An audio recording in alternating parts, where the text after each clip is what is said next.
আসসালামু আলাইকুম, কি অবস্থা, কেমন আছেন সবাই? তো আজকে তেমন কিছু না, একটা ছোট্ট কথা বলা ছিল। আমরা যে শেষ জামানাতে আইসা পড়ছি, আর কোনো ভুল নাই ভাই। কারণ সারা জীবন দেখলাম কি ভাই, আর এখন দেখি কি? সারা জীবন দেখতাম একটা সন্তান তার ফ্যামিলির জন্য নিজের জীবনটা বিলাই দেয়, নিজের জীবনটা পর্যন্ত দিয়া দেয়, যে ফ্যামিলির কেমনে সবসময় খুশি রাখবো, কেমনে ভালো রাখবো। আর সেই আমরাই এখনকার জামানাতে 500 টাকার জন্য তার নিজের মাকে হত্যা করা হয়।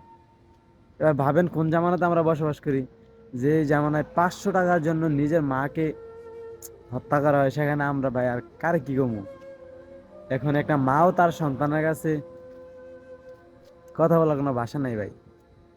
একটা মাও তার সন্তানের কাছে সেফটি নাই ভাই। একটা মা যদি তার সন্তানের কাছে সেফটি না থাকে, তাহলে দুনিয়ার কোন জায়গায় যে একটা মা ঠিক থাকতে পারবো আমার বলেন? কেমনে পারস ভাই তোরা একটা মারে 500 টাকার জন্য মায়ের ফ্রিজে রেখে দিতে? এই কথাগুলো ভাবলে ভাই হাতে পশম দাঁড়ায় যায়। কি বলবো, বলার কোনো ভাষা নাই। আমরাই মানুষ, তাও আবার মুসলিম ঘরের সন্তানই ছিলি তুই।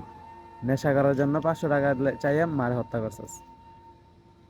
এখন প্রতিটা মা তার ছেলের উপরও ভরসা করতে ভয় পাইব। বলার কিছু নেই ভাই, কি বলবো?